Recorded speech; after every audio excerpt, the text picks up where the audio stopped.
Next देखिए, आपके पास example है कि अगर आप सेट ऑफ नेचुरल नंबर पे ये वाला रिलेशन लगा दो कि a डिवाइड्स b, तब भी वो आपके पास पार्शियल ऑर्डर्ड सेट की कंडीशन को सेटिस्फाई करेगा। तो आप कहोगे कि नेचुरल नंबर जो है वो a डिवाइड्स b की कंडीशन के साथ भी आपके पास पार्शियल ऑर्डर्ड सेट बन रहे हैं।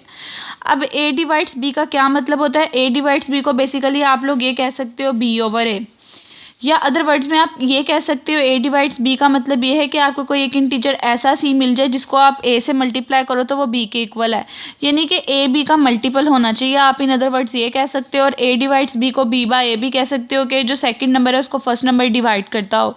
अगर आप इस रिलेशन के साथ भी नेचुरल नंबर को चेक करना चाहो तो तब भी वो पार्शियल ऑर्डर की कंडीशन को सेटिस्फाई करेगा। जैसे कि देखें, आपको पता है अगर मैं 2 डिवाइड्स 4 या 3 डिवाइड 12 करूँ तो मुझे पता है 2 4 को डिवाइड करता है, 3 12 को करता है, 7 21 को करता है। तो ये डिविजिबिलिटी की कंडीशन के साथ भी जो सेट ऑफ नेचुरल नंबर है ये पार्शियल ऑर्डर सेट बनेगा। ये पार्शियल ऑर्डर की तीनों कंडीशन को सेटिस्फाई करेगा, रिफ्लेक्सिव को भी, एंटीसिमेट्रिक को भी, ट्रांजिटिव को भी। लेकिन अगर हम बात करें इसी रिलेशन के साथ सेट ऑफ इंटीजर्स की, तो इस रिलेशन के साथ सेट ऑफ इंटीजर जो है वो हमारे पास पार्शियल ऑर्डर सेट नहीं होगा। वो पार्शियल ऑर्डर सेट क्यों नहीं होगा? क्योंकि वो एंटीसिमेट्रिक की प्रॉपर्टी को सेटिस्फाई नहीं करेगा।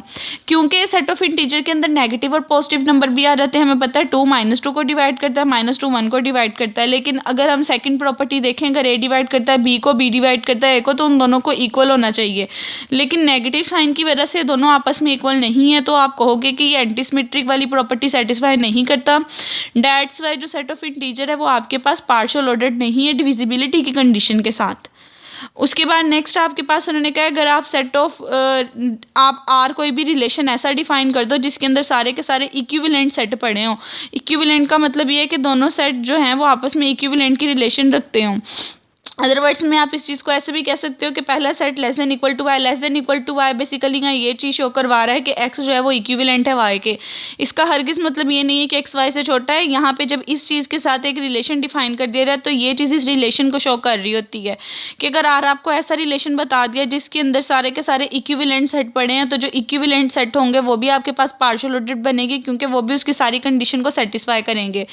आपके पास इक्विवेलेंट रिलेशन बेसिकली ये बाइजेक्टिव होता है, ये रिफ्लेक्सिव भी होता है, सिमेट्रिक भी होता है, एंटी सिमेट्रिक भी होता है। तो आप कहोगे ये रिलेशन आपके पास रिफ्लेक्सिव भी होता है, ट्रांजिटिव भी होता है, कि आप इसके कार्डिनल नंबर निकाल के चेक कर सकते हो। इसके कार्डिनल नंबर से भी आप बता सकते हो कि रिफ्लेक्सिव भी है, ट्रांजिटिव भी है। उसके अलावा ये वाला जो रिलेशन है ये कैंटर बर्नस्टेन थ्योरम के कैंटर शिक्रोडर ब्रेनस्टेन थ्योरम के रिस्पेक्ट से अगर आप चेक करो तो ये आपके पास एंटीसिमेट्रिक की प्रॉपर्टी को भी सेटिस्फाई करता है।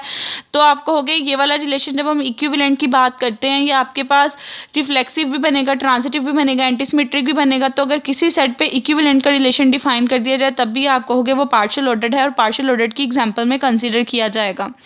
उसके बाद ये बात बता दी पार्शियल ऑर्डर्ड सेट की डेफिनेशन है। पहले पार्शियल ऑर्डर्ड की थी, अब पार्शियल ऑर्डर्ड सेट है। अगर किसी भी सेट ए को आप किसी भी रिलेशन आर के साथ ब्रैकेट की फॉर्म में लिख लो, ये दोनों चीज़ें कंबाइन आ जाए तो इस पूरे के पूरे सेट को पार्शियल ऑर्डर्ड सेट कहोगे। लेकिन अगर सिर्फ ए की बात की जाए तो उसे पार्शियली ऑर्डर कहोगे। यानी कि ये रिलेशन होता है, ये पार्शियल ऑर्डर होता है, ये दोनों मिलके पार्शियल ऑर्डर्ड सेट बनाते हैं।